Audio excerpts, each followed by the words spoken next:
They called her a liar, scoffed at her confirmed kill count like it was fiction written by someone who had never held a rifle. Then one of the Marine generals stepped forward and slapped her across the face in front of a full ethics board. She didn't flinch, didn't argue, didn't even raise her voice, because that day she didn't reply.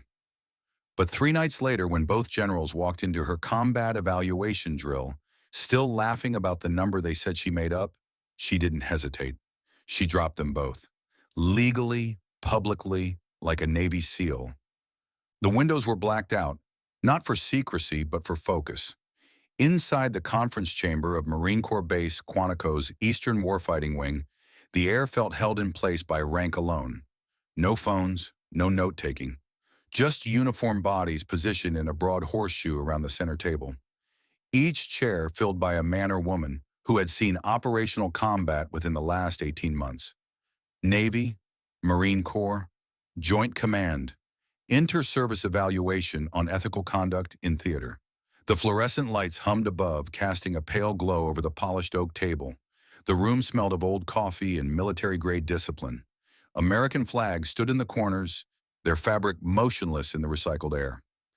At the far end sat two men whose ribbons stretched chest-wide, Major General Thaddeus Rourke and his peer Lieutenant General Crawford Gaines, both Marines, both decorated, both long past the age of field command, but still commanding the tone of every room they entered. Rourke was 61, with a jaw that looked like it had been carved from granite and never quite finished. His silver hair was cropped military short, and his eyes held the permanent squint of a man who had spent too many years staring into desert suns. 3 tours in Iraq, 2 in Afghanistan, a Bronze Star with valor that he never mentioned, but everyone knew about. Gaines was younger by 4 years, broader in the shoulders, with hands that seemed too large for the pen he occasionally twirled between his fingers. He had commanded a regiment during the initial push into Baghdad. He had buried 17 of his own men in a single week, and he had never forgiven himself for the ones he couldn't save. Together, they represented everything the old military believed in: hierarchy, tradition, the unspoken rule that respect was earned through time served, not through numbers on a classified report. At the opposite end of the horseshoe stood a woman, Lieutenant Commander Wren Callister, Naval Special Warfare, late 30s. She stood upright, hands clasped loosely behind her back. Her uniform was regulation sharp, pressed to perfection, every crease aligned with military precision. But nothing in her stance demanded attention. It just absorbed it. Her face was angular, weathered in the way that comes from years of exposure to elements most people only read about. Her dark hair was pulled back tight, revealing a scar that traced a thin line from her left temple to just above her ear. She never explained where it came from, and no one who knew her ever asked twice. She had been invited to speak, not summoned. The distinction mattered. The room waited. Callister let the silence settle before she began. Today's briefing covers fire zone triage in populated sectors. She said, her voice calm, almost conversational. Specifically, rules of response during infrastructure-denied clearance operations. Her words landed clean. No performance, no heat, no padding, just doctrine refined by time. A few nods circled the room. Some colonels leaned in. Others scanned her insignia, recognizing the trident beneath the collar bar. The golden eagle clutching a Navy anchor, a trident in a flintlock pistol. The symbol that meant she had earned the right to stand among the most elite warriors America had ever produced. One Marine captain whispered something about blackout liaison to his neighbor, who stiffened immediately. But General Rourke didn't nod. He leaned back, arms folded, lips pursed like he was chewing something that didn't belong on his tongue. His eyes moved over Callister with the slow assessment of a man who had already made up his mind. "Lieutenant Commander Callister," he interrupted smoothly, "you're listed here as a field evaluator, not an operator. Correct?" A few heads turned. Callister didn't blink. "I serve as both, sir. Operationally embedded advisory track." Gaines cut in before she could continue. "So what does that mean exactly? You write reports or you pull triggers?" The room tensed. The question wasn't casual. It was designed to diminish, to reduce her presence to a checkbox on a form, rather than a combat record written in blood and verified by satellite. She answered flatly. Both, sir. Depending on the phase. Gaines exchanged a smirk with Rourke. It was the kind of look that passed between men who had known each other for decades. A silent agreement that what stood before them was an inconvenience, not a colleague. Rourke shifted forward, elbows now on the table. And how many targets would you say you've neutralized directly? The wording wasn't accidental. He didn't say kills. He didn't say confirmed engagements. He said neutralize, the sanitized language of someone trying to trap her into sounding either bloodthirsty or incompetent. Callister held his gaze. 61. The number didn't echo. It dropped. Hard. Like a stone thrown into still water, sending ripples through every person in that room. Someone coughed. Someone else exhaled sharply through their nose. A Marine colonel across the table shifted in his seat, his pen frozen mid-note. Gaines raised his eyebrows. Come again. Confirmed, she repeated. 61 across 5 regions over a 12-year operational span. She didn't need to list the regions. They knew. Afghanistan, Iraq, Syria, Yemen, and places that didn't officially exist on any map. The colonel to her left cleared his throat awkwardly, as if trying to unstick his spine. Rourke leaned back slowly. His face had gone unreadable. That's a very specific number. It's all in the record general. No doubt it is, he said, the smirk curling back into place. Only problem is that record's sealed. Callister nodded once. Correct. Classification held at Tier 4. He paused, then chuckled quietly. 61, he repeated. Right. And I suppose they all deserved it. She didn't answer, because the question wasn't really a question. It was bait, and she had spent 12 years learning when to bite and when to wait. The silence stretched. Gaines's voice broke it. Yeah, he muttered loud enough for everyone to hear, but soft enough to pretend he wasn't speaking to her directly. That's a lie, not a shout, not a dispute, just a declaration. Casually cruel. The word hung in the air like smoke after a gunshot. The room froze. No one corrected him. No one objected. No one so much as shifted in their chair. And Wren Callister didn't flinch. She simply folded her hands in front of her and waited for the next question. It didn't come. Only the echo of a number that nobody was prepared to believe, but none dared to check. The silence didn't break on its own. It was peeled open. General Rourke leaned sideways in his chair, one elbow hooked over the armrest. The posture of a man who had decided the room now belonged to him. Let's slow this down, he said, voice measured, almost patient. Because numbers like that don't come out of nowhere. Callister didn't move. Her eyes stayed level. Her breathing stayed even. Gaines tapped a pen against the table. 61, he said again, softer this time, like he was testing how it felt to say it aloud. That's ambitious. A few officers shifted in their seats. Not in support, not in protest. Just enough to signal discomfort without risk. Rourke turned to the group. Anyone here ever see a verified count north of 40 without a command citation attached? No one answered. Didn't think so, he continued, because when numbers start climbing like that, they stop being operational and start being performative. He looked back at Callister. So tell me, Commander, are we talking confirmed kills, or are we talking felt threatened and filed later? She answered calmly. Confirmed, sir. Dual source verification. Gaines laughed under his breath. Not loud, not sharp, just enough to poison the air. Hollywood, he muttered. That did it. Something shifted in Rourke's posture. He leaned forward again, closer now. This is a serious forum, he said.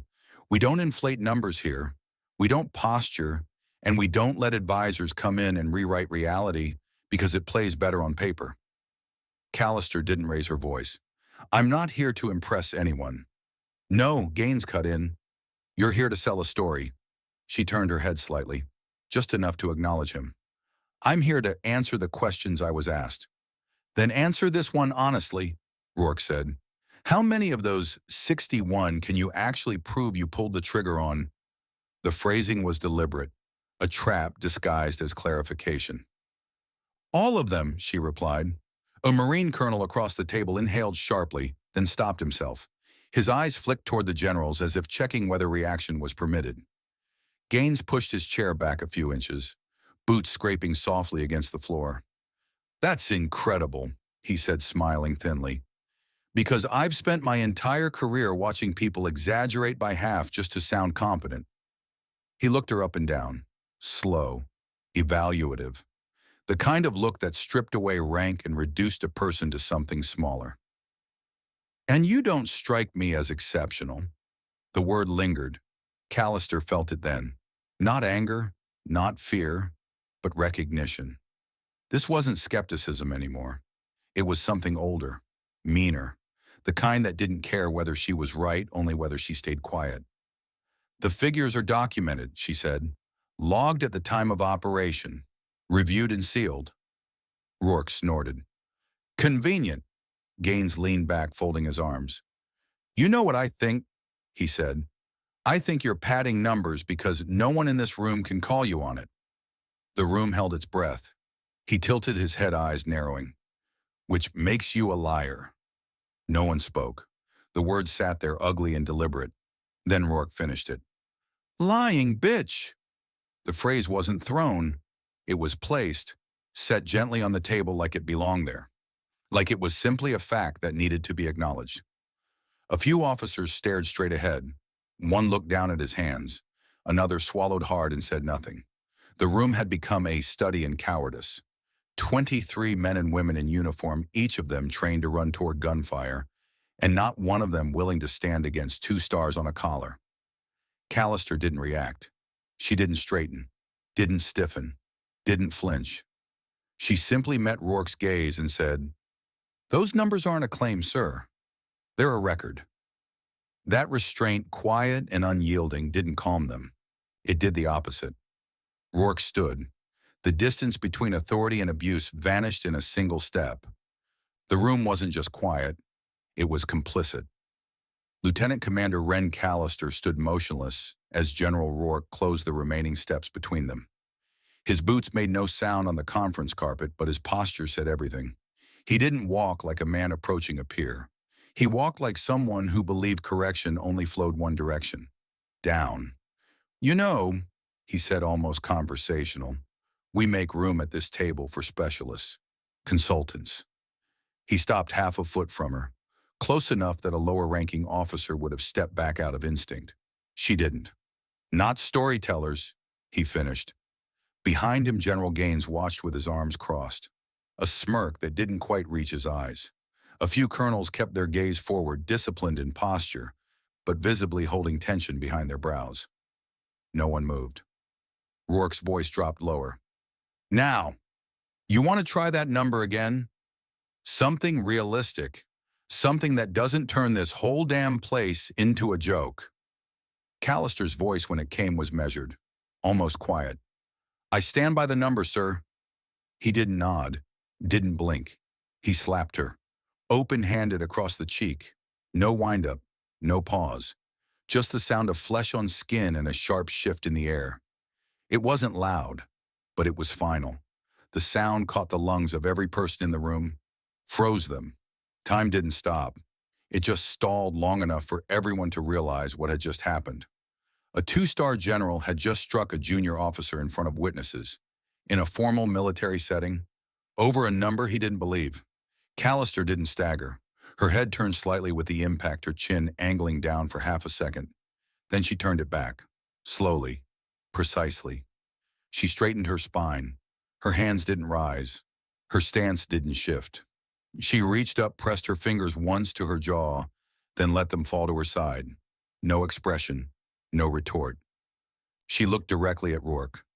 Session concluded, she said calmly.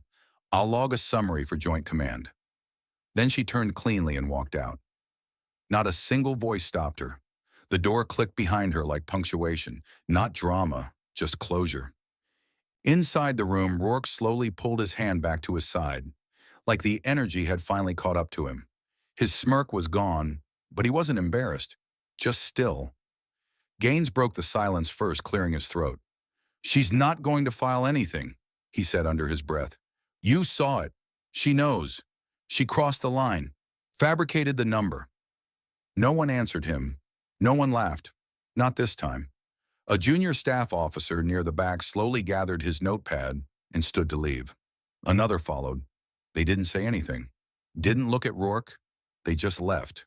Because something had shifted. And even those who didn't understand it yet could feel it. The eastern corridor of Quantico's administrative wing was empty at this hour. Most personnel were still in briefings or transitioning to afternoon rotations. Wren Callister walked alone. Her boots echoed against the polished concrete floor. Each step measured, each breath controlled. She didn't run. She didn't hurry.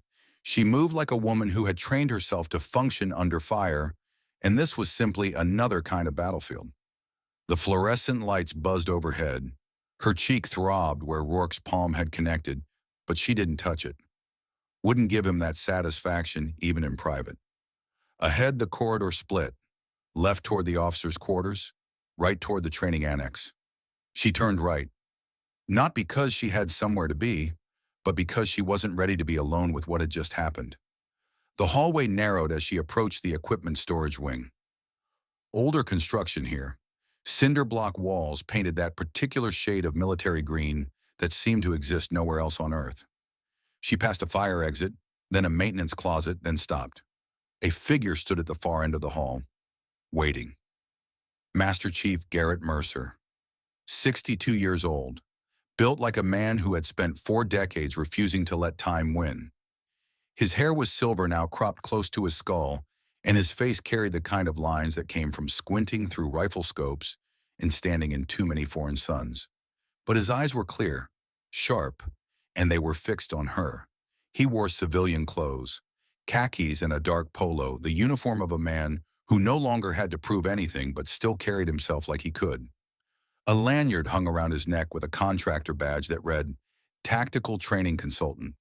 But everyone at Quantico knew who Garrett Mercer really was. He was legend. SEAL Team 3, then Team 6, then the kind of assignments that didn't have names, only coordinates. He had earned the nickname Stonewall, not because he was stubborn, but because nothing that came at him ever seemed to move him. Bullets, bad intelligence, political pressure, none of it made a dent. And now he stood in a dim hallway, arms folded, watching Wren Callister approach like he had been expecting her all along. She stopped 6 feet away. Neither of them spoke immediately. The silence between them wasn't awkward. It was the silence of two people who understood that words, when used carelessly, could cause more damage than any weapon. Finally, Mercer nodded toward her cheek. That's going to bruise. Callister didn't touch it. I'm aware. He studied her for a long moment. I saw it, he said quietly. From the observation window. The whole thing. Her jaw tightened slightly. Then you saw me walk out. I did. And you're still here. He unfolded his arms and took a step closer. I served with your father, he said. Fallujah 2004. He was a corpsman attached to our unit during the second battle. Callister's expression didn't change, but something flickered behind her eyes. I know who you are, Master Chief. Do you? You trained me 12 years ago. Advanced reconnaissance course. You failed me twice before you passed me. A ghost of a smile crossed his face. You remember that. You made it memorable. He nodded slowly. Your father taught me something once, he said. We were pinned down near the Jolan district. Insurgents had us boxed in. Everyone was screaming, calling for fire support, losing their minds. He paused.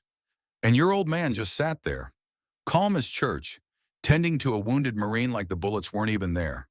Callister waited. I asked him how he could stay so still when everything around us was falling apart. Mercer's eyes met hers. You know what he said. She shook her head. He said silence isn't weakness, it's preparation. The loud ones burn out first. The quiet ones decide how it ends. The words hung in the air between them. Callister felt something shift in her chest. Not weakness, not vulnerability. Something closer to recognition. He never told me that story, she said quietly. He didn't need to. He lived it. And from what I just saw in that room, so do you. She exhaled slowly. They called me a liar in front of the entire board. I heard. And then Rourke. I know what Rourke did. Mercer's voice was steady, but there was something underneath it now. Something that sounded a lot like controlled anger. 61 confirmed, he said. That's what you told them. That's the number. And they didn't believe you. They didn't want to believe me. There's a difference. He nodded. There is. Silence again. The fluorescent light above them flickered once and then steadied. Callister looked at him directly. You knew about my record before today? It wasn't a question. Mercer didn't deny it. I signed off on your Tier 4 operational review 3 years ago, after your last deployment in Yemen. Then you know it's real. I know it's classified, and I know the men who sealed it did so because the operations were too sensitive to ever see daylight. He took another step toward her. But I also know something else. What's that? Those generals don't have clearance to access your file. They can't see the verification logs. They can't see the satellite imagery. They can't see any of it. Callister understood immediately, which means they're operating on assumption. They're operating on ego, and ego makes men stupid. She studied him for a long moment.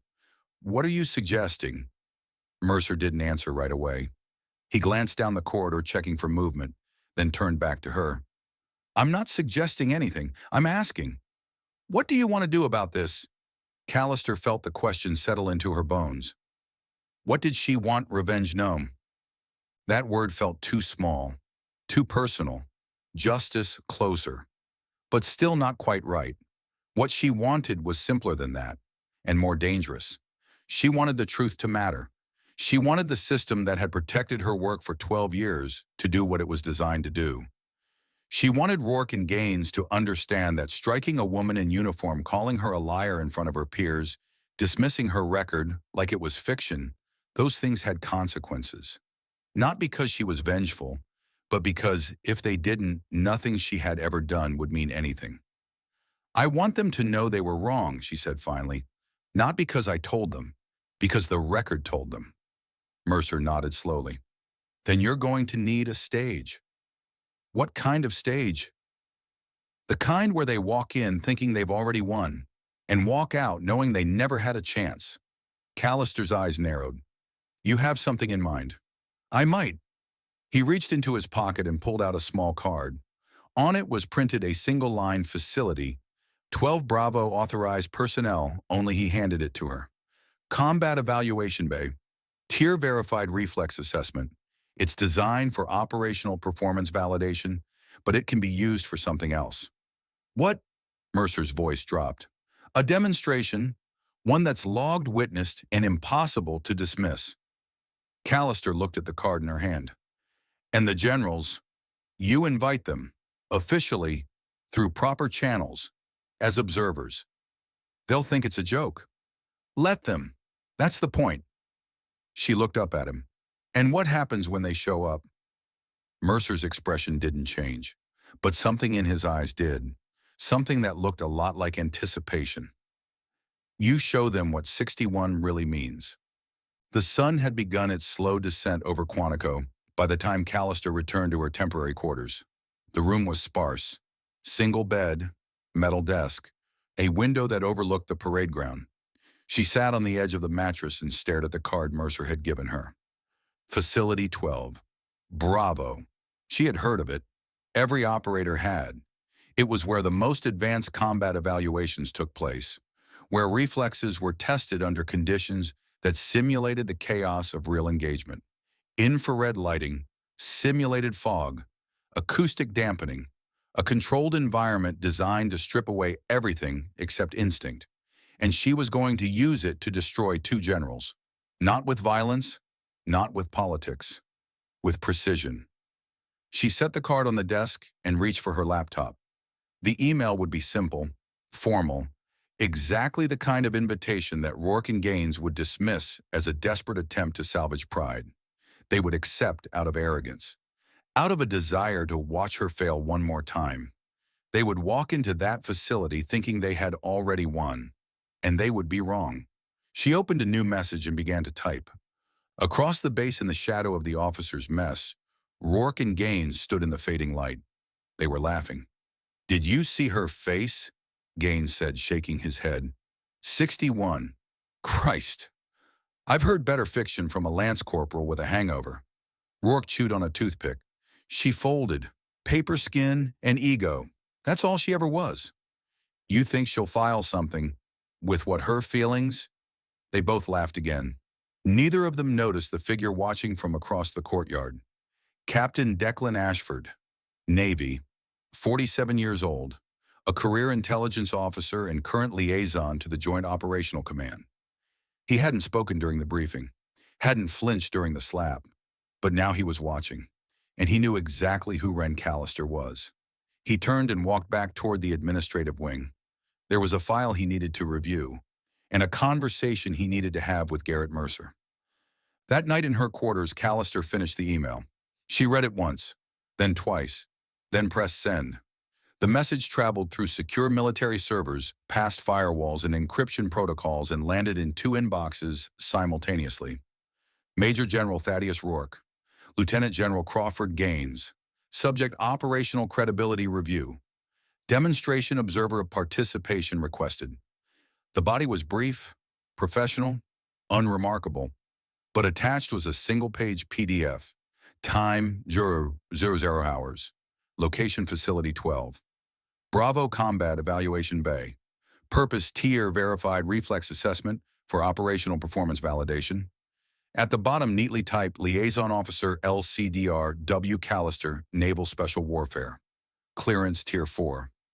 She closed the laptop and lay back on the bed. The ceiling was bare, white, unmarked, but in her mind she was already there, in the red light, in the fog, waiting. 3 floors below, in a secured communications room, Garrett Mercer sat before a terminal. He pulled up the observer list for Facility 12 Bravo. The original list was short. 2 Marine instructors, 1 staff evaluator. He began to add names. 2 Navy ethics adjudicators, 1 Joint Command advisor, 1 legal liaison from the Office of Naval Intelligence. Captain Declan Ashford. Each addition was logged. Each name was verified. Each presence would matter. Because when Callister stepped into that arena, she wouldn't just be proving her skill. She would be assembling witnesses. The kind that couldn't be dismissed. The kind that couldn't be silenced. The kind that would watch 2 generals fall and remember exactly how it happened. Mercer finished the list and leaned back in his chair. The screen glowed in the darkness. He smiled. Not wide, not warm, just the faint curl of a man who had spent 40 years waiting for moments like this. Moments when the arrogant finally met the prepared. He reached for his coffee and took a long, slow sip. 3 nights. That's all she needed. 3 nights. And then the silence would speak. They thought she would cry. They didn't know she was counting. The morning after the slap, the rumors spread through Quantico like wildfire through dry brush. By the time the sun cleared the eastern tree line, 3 different versions of the story were already circulating through the officers' mess, the training grounds, and the administrative corridors. One version said Lieutenant Commander Callister had frozen in place, her face turning red with shame before she stumbled out of the room like a broken recruit.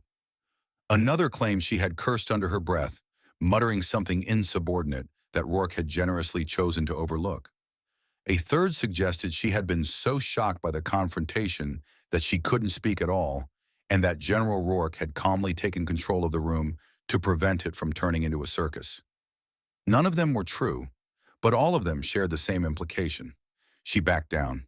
In the officers' mess, 2 junior colonels passed each other near the coffee station. Their voices were low, but not low enough. She just took it, stood there like a statue, so they say. Hell, I thought SEALs didn't blink at anything. Maybe she's not really a SEAL. You know how some of these advisory types pad their jackets. Near the logistics annex, a group of Marine captains huddled around a table, speaking in the clipped tones of men who believed they were sharing classified information. 61 kills. Can you imagine? That's more than most entire units rack up in a deployment. It's bullshit. Has to be. Nobody gets numbers like that without a command citation, without something public. Rourke called her out. Finally, someone with the stones to say what everyone was thinking. The story grew with each telling. Details were added, context was stripped away, and by noon the narrative had solidified into something that bore almost no resemblance to what had actually happened in that conference room. Ren Callister had lied about her record. She had been publicly exposed, and she had crumbled under the pressure. That was the story Quantico chose to believe, because the alternative was too uncomfortable to consider. Near the southern breezeway in the shade of an old oak tree that had stood on that spot since before the base was built, Generals Rourke and Gaines stood together. Their postures were relaxed. Their voices carried the easy confidence of men who believed they had won. "You see how she folded," Rourke said, chewing on a toothpick like it was a victory cigar. "No fight, no protest, just paper skin and ego." Gaines nodded, his thick arms crossed over his chest. 61 confirmed. "I've heard better fiction from a lance corporal with a hangover and a weekend pass." They both laughed. The sound echoed across the courtyard, drawing brief glances from passing personnel who quickly looked away. "Think she'll try something?" Gaines asked. Rourke shrugged.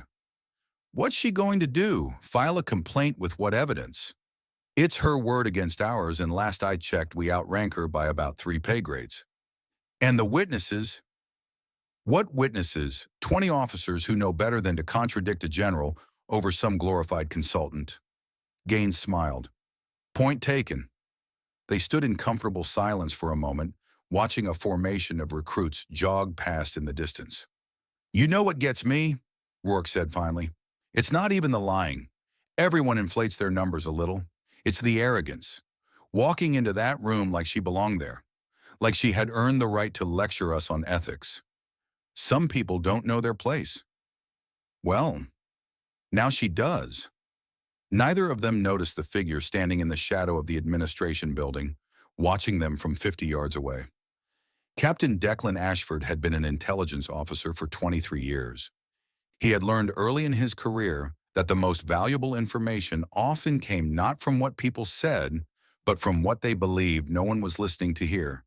He watched the generals laugh, watched them dismiss the woman they had humiliated, watched them congratulate themselves on a victory that existed only in their imagination. And he made a mental note, because Declan Ashford knew exactly who Ren Callister was. He had read her file, the real one. Not the sanitized version that floated through official channels, but the classified operational record that required Tier 4 clearance to access. 61 confirmed kills across 5 regions over 12 years. Every single one documented. Every single one verified by dual-source confirmation. Every single one sealed because the operations were too sensitive for public knowledge. The generals didn't know what they had done, but they were about to find out. Ashford turned and walked back toward the administrative wing. He had a meeting to arrange. The Eastern Training Complex sat at the far edge of Quantico's operational zone, separated from the main base by a quarter-mile of open ground and a chain-link fence topped with razor wire. This was where the serious work happened. Not the parade ground drills or the classroom lectures, but the kind of training that prepared operators for the chaos of real combat. Ren Callister arrived at 1400 hours. She had changed out of her dress uniform and into standard physical training gear. Black shorts, gray navy t-shirt, running shoes that had seen better days but still had enough tread to get the job done. The training complex was quiet at this hour. Most units were either in afternoon briefings or transitioning between rotations. She had the place largely to herself, which was exactly what she wanted. She started with a 5-mile run along the perimeter road. Not fast, not slow, just steady. The kind of pace that cleared the mind and settled the nerves. Her boots had been replaced by running shoes, but the rhythm was the same one she had developed over 15 years of military service. Left foot, right foot. Breathe in, breathe out. The world reduced to motion and oxygen. As she ran, her mind worked through the events of the previous day. The briefing, the questions, the escalation, the slap. She had played it right. She knew that now. Any other response would have given them exactly what they wanted. If she had shouted, they would have called her emotional. If she had struck back, they would have court-martialed her for assaulting a superior officer. If she had cried, they would have used it as proof that women didn't belong in combat roles. But by staying silent, by absorbing the blow, and walking out with her dignity intact, she had done something far more powerful. She had denied them the reaction they craved, and in doing so, she had shifted the battlefield. The run ended at the outdoor training pavilion. She stretched briefly, then moved to the pull-up bars. 20 reps. Rest. 20 more. Her muscles burned, but she welcomed the sensation. Pain was familiar. Pain was controllable. Pain was honest in a way that people rarely were. She dropped from the bar and moved to the ground for push-ups. 50, then 50 more. Then a plank hold that lasted until her arms trembled and her core screamed for relief. When she finally collapsed onto the grass chest, heaving sweat soaking through her shirt, she felt something she hadn't felt since walking out of that conference room. Clarity. The anger was still there, but it had been refined, focused, transformed from raw emotion into something far more dangerous. Purpose. She lay on her back staring up at the afternoon sky. Clouds drifted overhead, white against endless blue, and she began to plan. The knock came at 17:30 hours. Callister had returned to her quarters, showered and changed into a clean uniform. She was reviewing operational protocols on her laptop when she heard it. 3 sharp raps. Measured. Deliberate. She closed the laptop and crossed to the door. Garrett Mercer stood in the hallway. He had changed since their earlier conversation. Gone were the civilian clothes. He now wore the same tactical training gear he had worn during his active years. Black cargo pants, olive drab shirt, boots that had been resoled at least 3 times but still looked ready for combat. "Master Chief." "Commander." She stepped aside to let him in. The room was small, but Mercer moved through it like he owned every square inch. He glanced at the laptop on the desk, the neatly made bed, the single photograph on the nightstand. A younger Ren Callister standing beside a man in navy dress whites. Her father. Mercer studied the photo for a moment. "He'd be proud of you," he said quietly. Callister didn't respond. Some things didn't require words. Mercer turned to face her. "I spoke with Captain Ashford." "The intelligence liaison." "The same. He was in the room yesterday. Saw everything. And he's been doing some reading." Mercer reached into his pocket and pulled out a folded piece of paper. He handed it to her. She unfolded it carefully. It was a printout of a military regulation. Article 94F. Operational record access during credibility inquiries. She read the relevant section twice before looking up. Any record relevant to an operationally connected credibility inquiry may be accessed for review without formal complaint filing. Mercer nodded. "The moment you submit your demonstration request, any surveillance footage from that briefing room becomes eligible for review." Callister understood immediately. The cameras. They record everything. Every closed-door session, every ethics board meeting. It's standard protocol for documentation purposes. And that footage shows exactly what happened. Every word, every action. She set the paper down on the desk. They don't know. They have no idea. Rourke and Gaines think the only witnesses are the people in that room. People who report to them, people who won't talk. But the cameras don't report to anyone. Exactly. Callister sat down on the edge of the bed. Her mind was racing now, processing implications and possibilities. So when I submit the demonstration request, the system automatically flags any related surveillance for potential review. It's designed to prevent exactly what they tried to do. Cover-ups, intimidation, using rank to bury misconduct. And they walked right into it. Mercer allowed himself a small smile. They walked into it the moment Rourke raised his hand.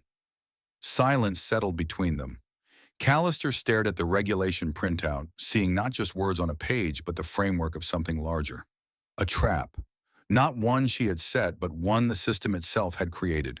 All she had to do was trigger it. "There's something else," Mercer said. She looked up. "The observer list for Facility 12 Bravo. I've made some additions. Who? 2 Navy ethics adjudicators, 1 Joint Command Advisor, 1 legal liaison from the Office of Naval Intelligence. Ashford, among others." Callister nodded slowly. "So when I step into that arena, You won't just be proving your skills. You'll be performing for an audience that matters. People with the authority to act on what they see. And Rourke and Gaines, they'll show up thinking it's a joke, thinking you're desperate, thinking they're going to watch you fail one more time. But they won't be watching me fail.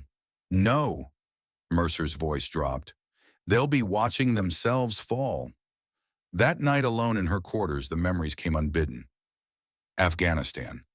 The Hindu Kush mountains rising like broken teeth against a sky the color of bruised steel. She had been embedded with a joint task force tracking a Taliban commander named Khalid Massoud, a man responsible for 3 suicide bombings that had killed 47 coalition soldiers and over 200 Afghan civilians. Intelligence placed him in a village called Darya Yusuf, a village with a school with 112 children. Massoud had chosen the location deliberately. He knew coalition forces would hesitate to strike near children. He counted on that hesitation to keep him alive. But he had not counted on Wren Callister. She had spent 3 days in position, a rocky outcropping 800 meters from the village. No shelter, no backup. Just her rifle, her training, and the patience her father had taught her before she understood what patience really meant. The wind never stopped in those mountains. It came from the northeast, cutting through the rocks like a blade carrying dust and cold, and the smell of snow from the higher peaks. She ate when she could, slept in fragments, kept her scope trained on the village below. Waiting. On the 4th day, Massoud emerged. He stood in the courtyard of the school surrounded by his guards, speaking to a group of village elders. The children were inside, visible through the windows bent over their lessons. She could see them from her position. Small figures in colorful clothing, some of them no older than 6 or 7. They had no idea that a monster stood 50 feet from their classroom. The wind was wrong. 12 miles per hour from the northeast, gusting to 18.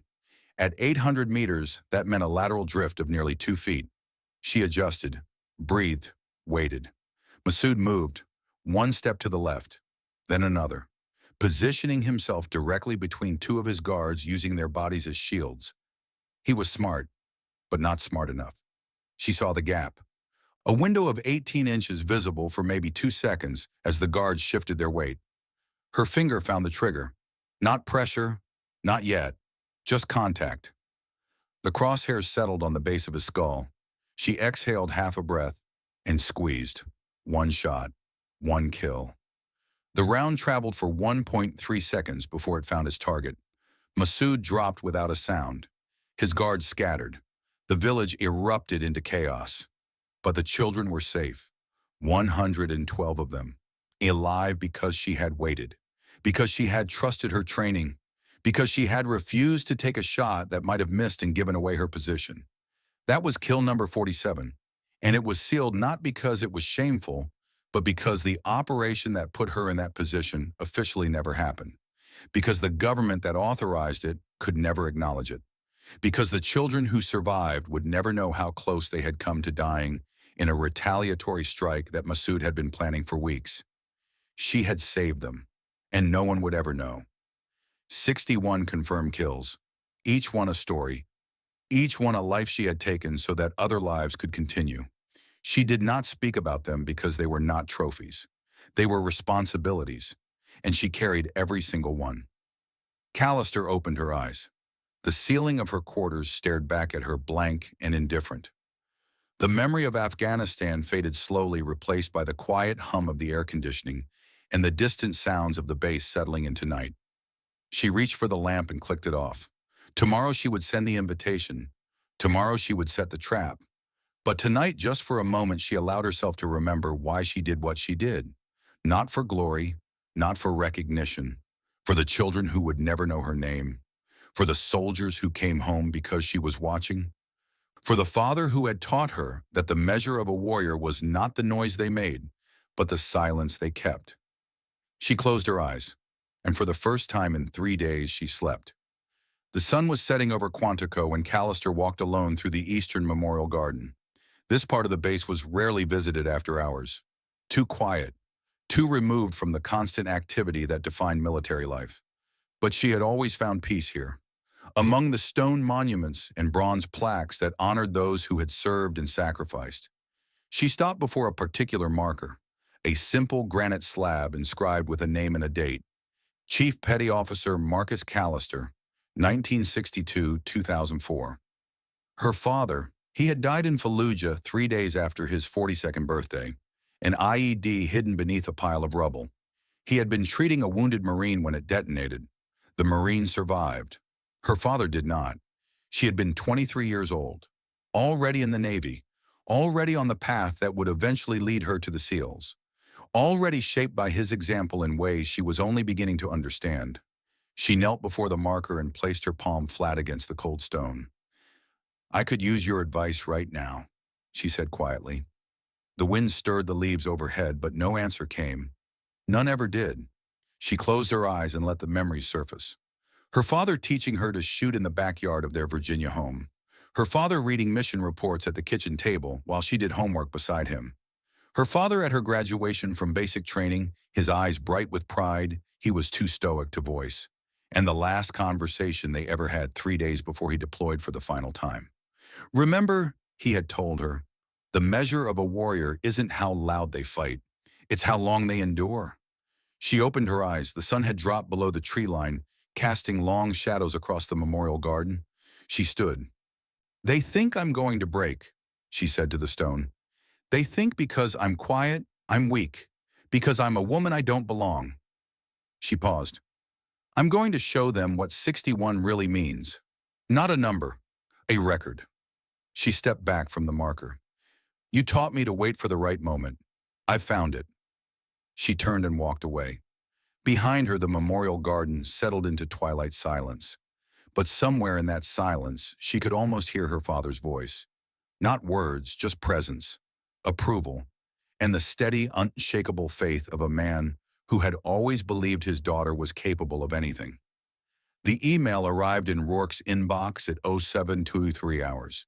He was in his office reviewing personnel reports and nursing his second cup of coffee when the notification appeared. Subject: operational credibility, review demonstration, observer participation requested. He clicked on it with mild curiosity. The message was brief, professional, unremarkable. Just another piece of military correspondence in an endless stream of military correspondence. But attached was a single-page PDF. He opened it. Time: 0 hours. Location: Facility 12, Bravo Combat Evaluation Bay. Purpose: Tier Verified Reflex Assessment for Operational Performance Validation. Liaison Officer LCDR W. Callister, Naval Special Warfare. Clearance: Tier 4. Rourke read it twice. Then he laughed. A genuine, full-bodied laugh that echoed off the walls of his office and drew a curious glance from his aide in the outer room. He reached for his phone and dialed Gaines. "Crawford, you see this email from our friend the commander." A pause, then Gaines's voice thick with amusement. "Just opened it. What the hell is this?" "She wants us to watch her run an obstacle course." "Looks like it. Some kind of reflex assessment demonstration. At midnight. Apparently she thinks we'll be impressed by her night vision." Both men laughed. "Should we go?" Gaines asked. Rourke considered. The smart play was to ignore it, to let her spin her wheels in an empty facility while they continued with their lives undisturbed by her desperate attempt to salvage her reputation. But there was something appealing about the alternative. Watching her try, watching her fail, watching her realize that all her posturing and pretending had led to nothing but public embarrassment.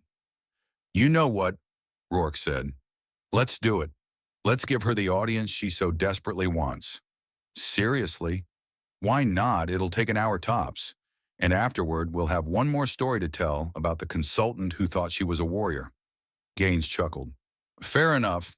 I'll mark it on my calendar. See you there." Rourke hung up the phone and leaned back in his chair. He stared at the ceiling for a long moment, a satisfied smile playing at the corners of his mouth. She thought this was going to change something. She thought a demonstration in a training facility was going to somehow vindicate her lies. But all it was going to do was confirm what he already knew. Wren Callister was not exceptional. She was not a threat. She was just a woman who had gotten in over her head and was too proud to admit it. And in 3 nights, when she stood in that facility under the red lights and the simulated fog, she was going to prove him right. He returned to his personnel reports. The matter was already forgotten. What Rourke didn't know, couldn't know, was that his acceptance of the invitation had just triggered a cascade of automated processes within the base's administrative system. Observer participation confirmed. Demonstration officially logged. Related surveillance footage flagged for potential review under Article 94F. The trap had been set, and he had walked into it without even realizing he was being hunted. 2 floors below Rourke's office, in a secured communications room with no windows and reinforced walls, Garrett Mercer sat before a bank of monitors. The screens displayed various feeds from across the base: training grounds, administrative corridors, the memorial garden where Callister had stood just hours before. But Mercer wasn't watching the live feeds. He was reviewing something else: the surveillance footage from the conference room, the ethics board meeting. He had accessed it through channels that technically required authorization he no longer possessed. But 25 years in special operations had taught him that rules were suggestions for people who lacked the skills to work around them. On the screen, the scene played out in high definition. Callister standing at the end of the horseshoe table, Rourke and Gaines questioning her count, the escalation, the insults, the slap. Mercer watched it 3 times. Each viewing reinforced what he already knew. This wasn't a disciplinary matter. It was an assault. A 2-star general striking a junior officer in front of witnesses, over a number he didn't believe. In any other context, it would have ended Rourke's career immediately. But military hierarchy was a complex organism. Power protected power, rank insulated rank. And without the right pressure applied in the right places, even the most egregious misconduct could be buried beneath procedure and protocol. That was why the demonstration mattered. Not because Callister needed to prove her skills. She had already proven those 100 times over in places Rourke and Gaines would never see. But because the demonstration would create witnesses. Witnesses who couldn't be intimidated. Witnesses who reported to chains of command outside Rourke's influence. Witnesses who would watch 2 generals walk into a combat evaluation expecting a joke and walk out understanding they had just become the punchline. Mercer leaned back in his chair and rubbed his eyes. He was tired. The kind of tired that came from decades of carrying secrets and watching good people get ground down by systems that rewarded mediocrity and punished excellence. But he wasn't too tired for this. Not yet. He pulled up the observer list one more time. Navy ethics adjudicators, Joint Command Advisor, Legal Liaison from ONI, Captain Declan Ashford. Every name represented a thread. And when those threads were pulled together, they would form a net that Rourke and Gaines could never escape. Mercer saved the list and closed the terminal. 3 nights. That was all she needed. 3 nights until the silence spoke. The night before the demonstration, Callister couldn't sleep. She lay in her quarters staring at the ceiling, her mind running through scenarios and contingencies. The facility, the conditions, the targets. Rourke and Gaines had no idea what they were walking into. They thought they were going to watch a desperate woman try to salvage her pride. They thought the red lights and the fog would be props in a performance they could mock and dismiss. They didn't understand that those conditions were exactly the environment where she had spent 12 years becoming lethal. Low visibility, close quarters, pressure situations where hesitation meant death. These weren't obstacles for her. They were advantages. She closed her eyes and ran through the sequence in her mind. The layout of Facility 12 Bravo, the positions of the obstacles, the timing of the fog deployment, the angles of approach, the takedown protocols. Everything had to be perfect. Not because she doubted her abilities, but because perfection was the only message that couldn't be dismissed. She thought about what Mercer had told her: the observer list, the ethics adjudicators, Ashford. These weren't just witnesses, they were recorders. Every move she made would be documented. Every second would be logged. And when it was over, when Rourke and Gaines were lying on the mat wondering what had just happened, there would be no ambiguity about what they had witnessed. Not luck, not trickery, just skill refined by 12 years of operational experience. 61 confirmed kills, each one a lesson in precision, each one a reminder that records don't lie. even when people refused to read them. She opened her eyes. The clock on her nightstand read 0247. Sleep wasn't coming. She got up dressed in PT gear and left her quarters. The base was quiet at this hour, just the occasional patrol vehicle and the distant hum of generators. She made her way to the training complex and began to run. Not for exercise this time, for clarity, for focus, for the calm that came from pushing her body to its limits while her mind processed what lay ahead. The miles disappeared beneath her feet. 3, 5, 7. By the time she stopped, the eastern sky was beginning to lighten. Dawn was coming, and with it the final day of preparation. She walked back to her quarters as the sun crested the horizon, showered, changed, ate a breakfast she barely tasted, and waited. The hours passed slowly. She reviewed protocols, checked equipment, ran through mental rehearsals, and when evening finally came, when the shadows lengthened and the base began to quiet for the night, she felt something settle in her chest. Not nervousness, not fear, just readiness. At 2300 hours, she changed into her tactical gear. Black uniform, no insignia, gloves cinched tight, boots laced with the precision of someone who had done it 1,000 times. She looked at herself in the small mirror above the sink. Her face was calm. Her eyes were steady. She was ready. She left her quarters and made her way to Facility 12 Bravo. The walk took 15 minutes, across the parade ground, past the administrative wing, through the eastern checkpoint, and finally to the low concrete building that housed the combat evaluation bay. The door was already unlocked. She stepped inside and felt the temperature drop immediately. Climate controlled, maintained at a constant 62 degrees. Perfect conditions for the infrared lighting and the fog simulation systems.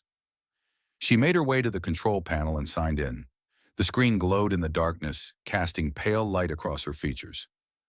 She entered her credentials, confirmed her identity, and initiated the demonstration protocols. The system hummed to life around her, lights shifting from standard fluorescent to the deep red of infrared coding. Vents beginning to cycle the atmospheric dampening systems.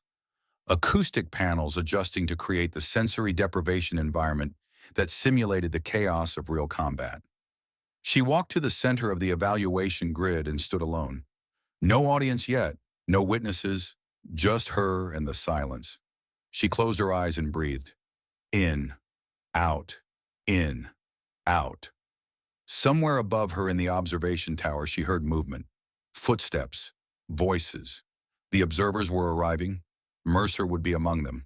Ashford, the ethics adjudicators, the legal liaisons. All of them taking their positions. All of them preparing to witness what was about to happen. She opened her eyes.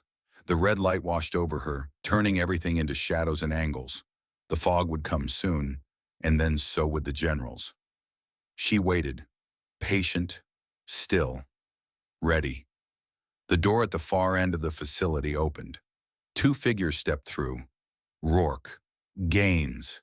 Even from across the room, she could see their smirks, their easy confidence, their absolute certainty that they were about to watch a failure. They had no idea. They couldn't possibly understand, but in a few minutes they would. The intercom crackled. Her voice, calm and measured, filled the space. Scenario is live. Evaluation perimeter is green. Rourke laughed. The sound echoed through the facility, and Ren Callister smiled, because the silence was about to speak. And when it did, it would say everything. They wanted a number. She gave them a lesson. The lights in Facility 12 Bravo were not fluorescent white. They were infrared-coated red, the kind used for close-quarters simulation under low visibility conditions. The room looked like it had been drained of oxygen. Shadows pulsed with movement that had not yet begun. The air hung thick and heavy, cooled to exactly 62 degrees by the climate control systems that ran beneath the concrete floor. Every breath felt deliberate.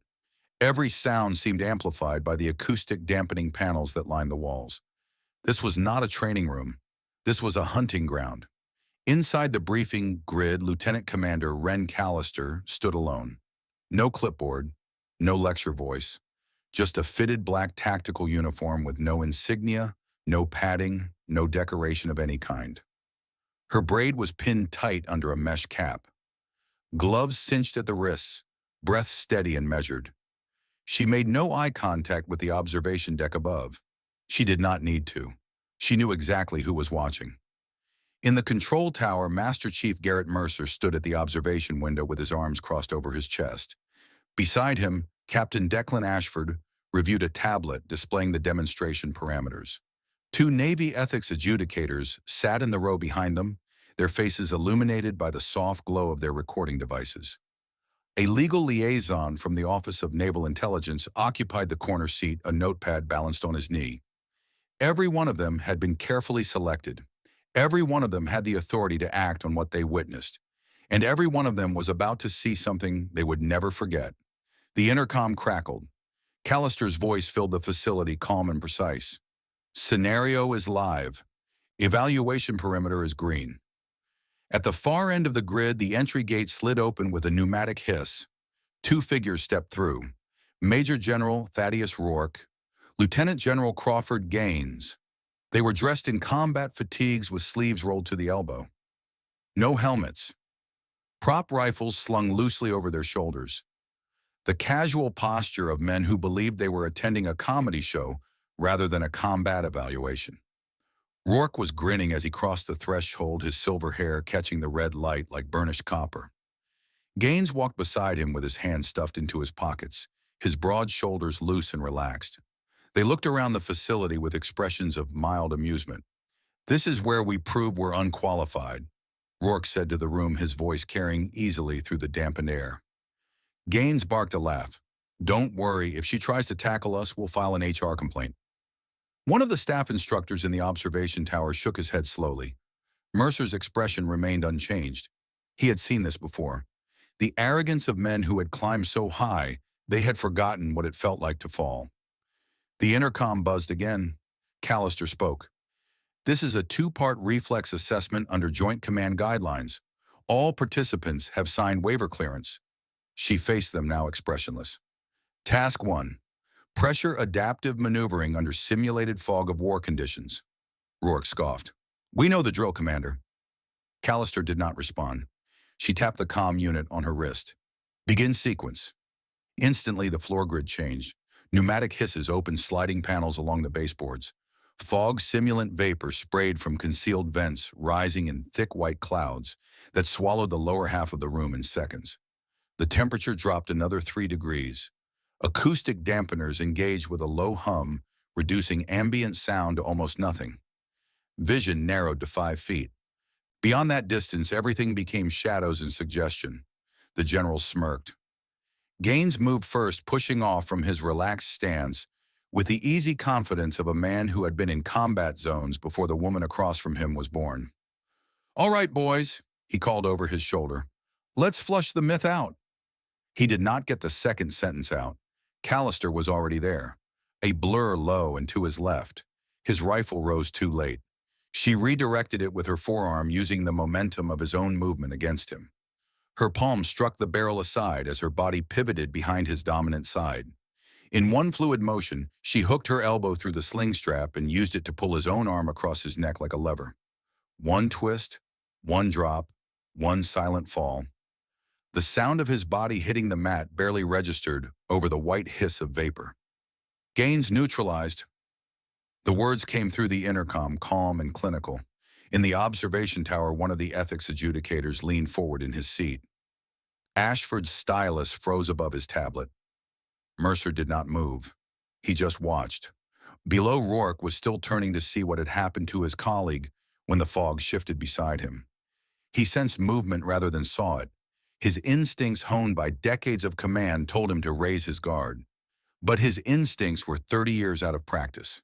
Callister was already airborne. Not a jump, a shift. Her legs wrapped once around his midline weight forward, and they landed together in a controlled slide that left her positioned above him. Her gloved hand pressed into the underside of his jaw, cutting the angle of his head before his elbow ever cocked. She held him just long enough for the tower's infrared tracker to tag his chest with the glowing X that marked elimination. Rourke neutralized. Total elapsed time 11 seconds. A beat passed. 2. The fog continued to swirl around them, indifferent to what had just occurred. Two young Marine captains who had been assigned to the demonstration as auxiliary participants stood frozen at the sidelines. They had not been targeted, they were not part of this, but they stood straighter now. In the observation tower, someone whispered, "That was NSRR's protocol, but faster." No one responded. There was nothing to say. Gaines groaned from his position on the floor. He pushed himself up on one elbow, his face flushed with confusion, and the first stirrings of something that might have been humiliation. "That wasn't the damn test," he spat. Callister stood. No sweat on her brow, no elevation in her breathing, just clarity. "You wanted a number," she said, her voice low but carrying clearly through the dampened air. "But you never cared what it meant." Rourke sat up, coughing. His hand went to his throat where her palm had pressed moments before. "This is a stunt," he managed. "No." She turned toward him, and for the first time since the demonstration began, she looked directly into his eyes. "It's an answer." She walked past both of them, never looking down at their prone forms. At the edge of the grid, she stopped, just long enough to speak one final line. "You don't get to call someone a liar when you never had the clearance to see the truth." Then she stepped through the exit gate, and for the first time in 3 days, nobody followed her. The observation tower was silent for a long moment after Callister's departure. The fog continued to dissipate below, slowly revealing the two generals still on the mat. Gaines had managed to sit up fully now, his face a mask of wounded pride. Rourke remained on his back, staring at the ceiling, with an expression that suggested his mind was still processing what his body had already experienced. Mercer finally uncrossed his arms. He turned to Ashford. "You get all that?" Ashford nodded, his stylus moving rapidly across his tablet. "Every second. Multiple angles. Full audio." "Good." Mercer looked back at the grid below. The two Marine captains were helping Gaines to his feet. Rourke was waving off assistants, pushing himself up with the stubborn determination of a man who refused to admit he needed help. They would both be sore tomorrow, but the physical discomfort would be nothing compared to what was coming. "The footage from the briefing room," Ashford said quietly, "it's already been flagged." "I know." The moment she submitted the demonstration request, the system automatically queued it for review under Article 94F. "I know that too." Ashford set down his tablet and looked at Mercer directly. "Did she know when she sent that invitation?" Mercer considered the question. "She knew enough. I filled in the gaps." "So this was planned, all of it?" "Not planned. Prepared. There's a difference." Below, Rourke had finally gotten to his feet. He was brushing off his fatigues with sharp, angry movements. His jaw clenched so tight the tendons stood out against his neck. Gaines was already moving toward the exit, not looking back. Neither of them glanced up at the observation tower. Neither of them wanted to see who had been watching. "What happens now?" Ashford asked. Mercer reached for his jacket, which had been draped over the back of a chair. "Now the system does what it's designed to do. She gave them a fair fight and they lost. The footage proves they struck first days ago, and for no reason other than ego. The ethics adjudicators file their reports. The legal liaison files his. And by this time tomorrow, those two stars are going to feel very heavy." He pulled on his jacket. "She didn't need revenge, Captain. She just needed witnesses." There was no debrief, no huddle, no lecture. Just a form-filed, flagged witness stamped with the words "Physical Evaluation Tier 4 Override" and forwarded to the Naval Ethics Liaison by 300 hours. At 600, the Command Review Office at Quantico acknowledged receipt. By noon, the slap was no longer rumor. It was footage. The internal surveillance feed from the closed-door session, previously stored as passive recording, had been unlocked the moment Callister submitted her demonstration clearance request.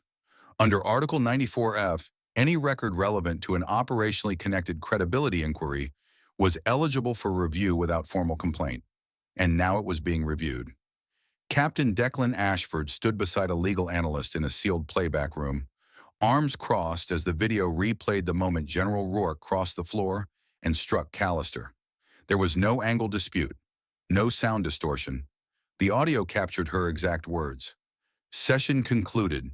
I'll log a summary for Joint Command. The analyst shook his head slowly. Did she ever file a formal complaint? No. Ashford's voice was flat. She didn't need to. 2 floors down, a data officer ran a verification sweep through the restricted kill count ledger. The process took 3 hours, cross-referencing classified databases, pulling satellite imagery from operations that officially never happened, matching timestamps with mission reports that bore no names, only coordinates.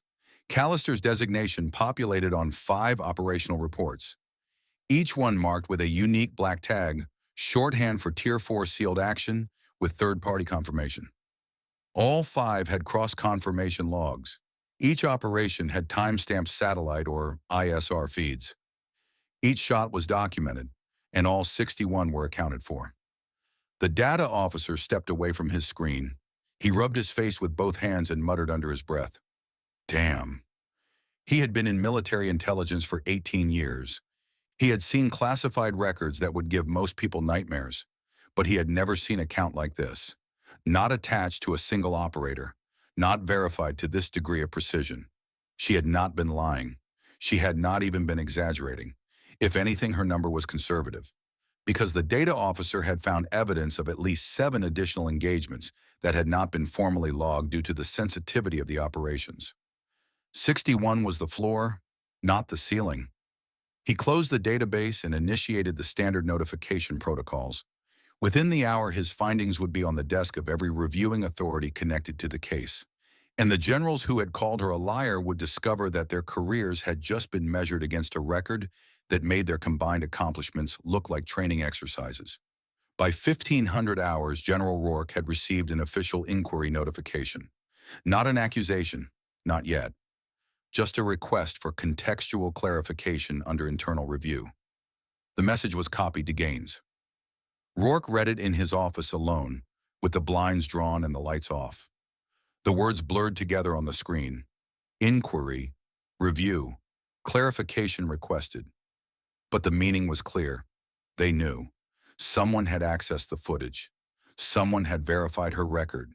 Someone had connected the dots between a slap in a conference room and a demonstration in a combat facility. And now the machinery of military justice was beginning to turn. He reached for his phone to call Gaines, but his hand stopped midway. What was there to say they had been so certain, so confident that rank would protect them, that the woman they had dismissed would crumble under pressure and fade away into the administrative obscurity reserved for those who made enemies of the powerful? But she had not crumbled. She had waited, and then she had struck. Not with anger, not with politics, with precision. Rourke set down his phone and stared at the wall. For the first time in 40 years of military service, he understood what it felt like to be outmaneuvered. That evening, Mercer reviewed one final file, Callister's operational jacket, the complete version, the one that required clearances most officers would never possess.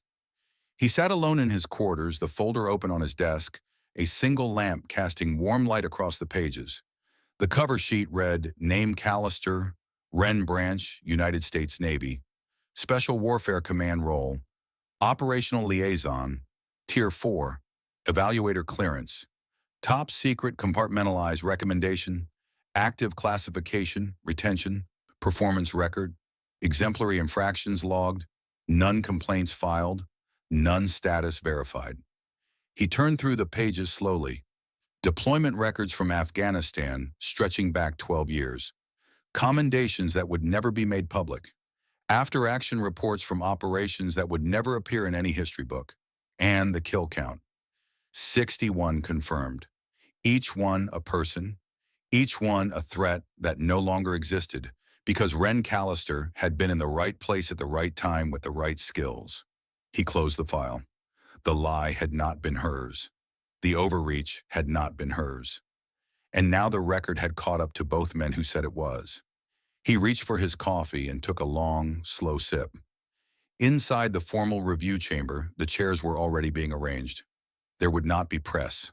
There would not be scandal. But there would be repercussions.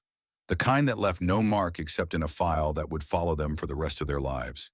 The hearing room was small. No cameras.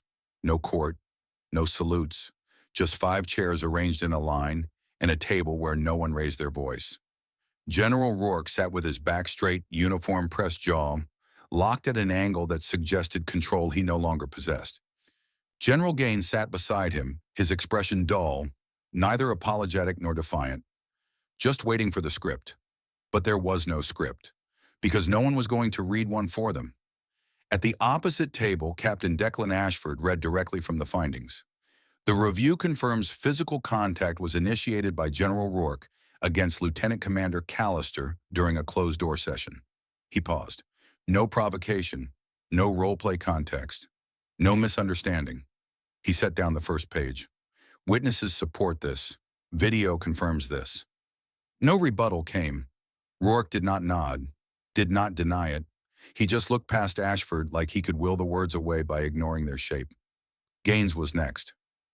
You were found to have supported and verbally encouraged the distortion of a classified combat record in a formal setting.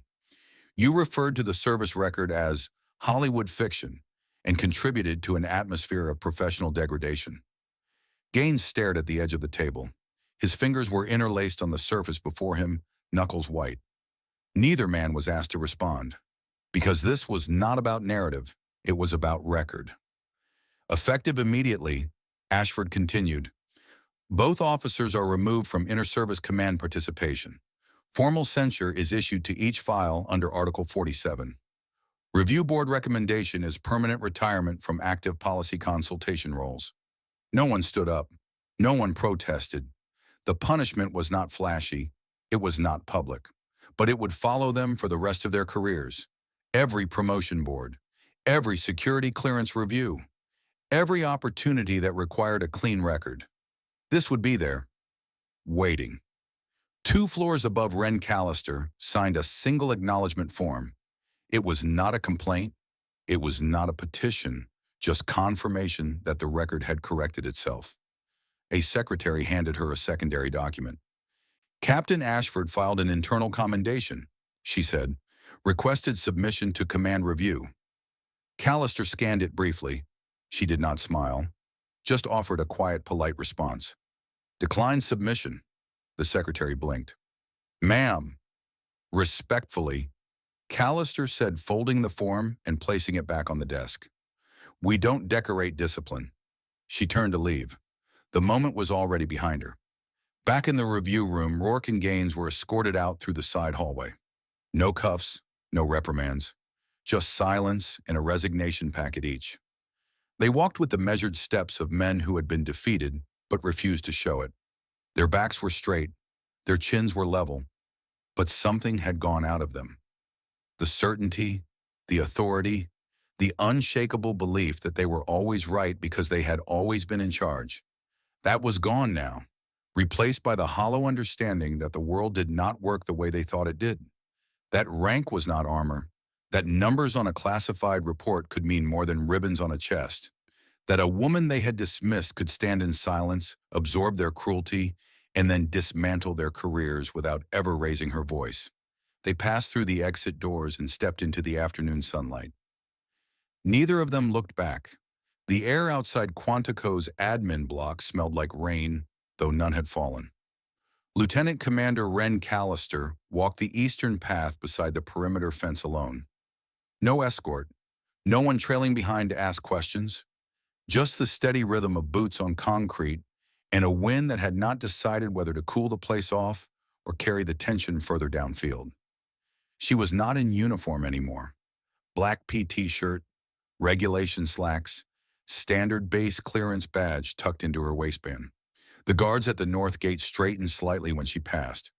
They did not say anything, but one of them, a young lance corporal with the look of someone fresh from boot camp, gave her a faint nod. Not protocol, just instinct. She returned it, subtle, controlled, a silent acknowledgement from someone who never needed to raise her voice to be heard. Near the motor pool, she passed a low bench where Gaines sat alone, duffel bag at his feet, no vehicle waiting, no aid. He saw her coming and did not look away. Their eyes met for only a second. His held something like shame, or understanding, or the absence of both. Hers did not hold anything at all, because there was nothing to take with her. She kept walking. Rourke was nowhere to be seen. Word would later reach her that he had left the base within the hour of the hearing, driven himself. No ceremony, no farewell. His office had been cleared by morning. 37 years of service reduced to cardboard boxes and a signature on a resignation form. She did not feel satisfaction. She did not feel vindication. She felt only the quiet certainty that the system had done what it was designed to do, correct itself. Two officers stepped aside as she entered the central wing. They did not know the full story. Not yet. Just the whispers, the change in tone, the quiet cancellation of two names on the weekly leadership briefings. But they stepped aside anyway, because even when power did not explain itself, respect moved first. In the admin hallway, Callister approached the wall-mounted assignment roster. She scanned it once, uncapped the black marker clipped to the frame, and drew a clean line through the session labeled Interbranch Ethics Lecture. Cancelled. No announcement, no explanation. She clicked the cap back on and walked out without glancing behind her. And somewhere across the base inside one of the barracks, a young Marine turned to another. "Hey, wasn't she the one they said lied?" The second one shook his head slowly. "No, they were just the ones who said it louder." The sun was setting when Callister passed the memorial garden. She slowed but did not stop, did not enter. She simply looked toward her father's marker from the path visible between the trees and nodded once. No words this time. None were needed. The conversation they had shared 2 nights ago was complete. She had done what she promised, and somewhere she knew he understood. She turned and continued walking. The garden faded behind her, but the peace she carried did not. Garrett Mercer found her at the eastern checkpoint. She was leaning against the fence, watching the last light fade from the sky. He approached without speaking, stood beside her, waited. Finally, she broke the silence. "It's done." "It is. They're finished. As finished as men like that ever are. They'll land somewhere. They always do. But they won't forget this, and neither will anyone who heard about it." She nodded slowly. "Thank you for the guidance, for believing me when no one else did." Mercer shook his head. "I didn't believe you, Commander. I knew you. There's a difference."